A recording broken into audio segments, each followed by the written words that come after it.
About an hour and a half south of Twin Falls, the city of Rocks looks like something from another world with ancient granite, dramatic cliffs, and breathtaking views. But as Abby Wilt with our Boise sister station shows us, it's not just a pretty picture. Locals are turning this natural wonder into a world-class climbing destination. Located in southern Idaho sits the city of Rocks. It's a national reserve that attracts over 200,000 people per year. Looming near the small town of Almo in southern Idaho towers the city of Rocks. Having this kind of a resource in Idaho is amazing. Displaying rocks standing over 60 stories tall and holding 2.5 billion-year-old granite. The reserve's around 15,000 acres and it's kind of growing. Named in 1849 when immigrant James Wilkins was traveling to California. The sight of granite towers reaching to the sky inspired him to name the area the City of Rocks. It's amazing to have it in our backyard like we do. Immigrants traveling through the area on the California Trail stopped at the natural wonder throughout the 1800s, marking their signatures on the rocks, leaving messages for future travelers which can be seen to this day. The rugged landscape is now a national reserve. The park was formed in the mid-90s. As the reserve, and in 2003 when Castle Rock State Park was formed, they handed off management of it to the State Park Service. Okay. The nearby town of Almo, with just 152 residents, attracts visitors from all over the world just to see the City of Rocks. It's a whole new world, the rocks. Ross Lloyd grew up in Almo, and as a kid he viewed the City of Rocks as just another playground. I grew up playing in the City of Rocks. My family had family reunions in the City of Rocks. The Rocks have always had something for the whole Lloyd family to enjoy.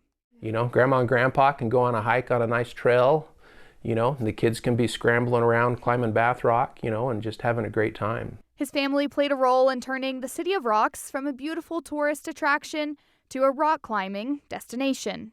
And I had a great uncle who was very self-motivated, I guess, and he put the rebar handholds in Bath Rock, so that all of the kids could climb Bath Rock more safely. So he did that, and that was probably the first bolted route in the City of Rocks.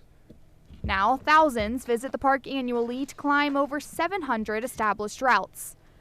Lloyd is now hoping to help create even more family-friendly climbing routes.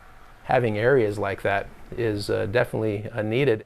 He's become a route developer for the reserve, giving advanced and beginner climbers the opportunity to explore the famous rocks. Looking for new family-friendly climbs, places where people can come from, you know, the gym in Boise and come to the City of Rocks, and all you need, you know, is a rope, your shoes, you know, a harness and some quick draws, and you can go climb. While doing that, he also saw another need. That was a place for campers to stay. I would go out, you know, exploring, hiking, and I noticed all these people just camping on BLM. Not designated sites, no fire rings, no bathrooms. During COVID, Lloyd started City of Rocks RV, a campsite for tourists. Everyone was going camping, and so it was a great time to start. With increasing popularity, 3 years later, another local, Steve Ward, started Camp and Climb, providing more room for visitors to stay. A lot of people coming to visit City of Rocks. It's gotten real popular the last 10 years. There was climbers here last week that stayed here from Australia, and there's some that come from Germany. I've met people from all over the world. I've met some really cool people here. While the locals have seen Almo change from a small, quaint town to a tourist destination, there wasn't very many people coming up in here. Now there's thousands, probably hundreds of thousands of people. They've come together to provide an immersive experience at the City of Rocks. They come from all over the world, really, to come here and climb. So visitors can experience the natural beauty that the Gem State provides. It's amazing to have it in our backyard like we do.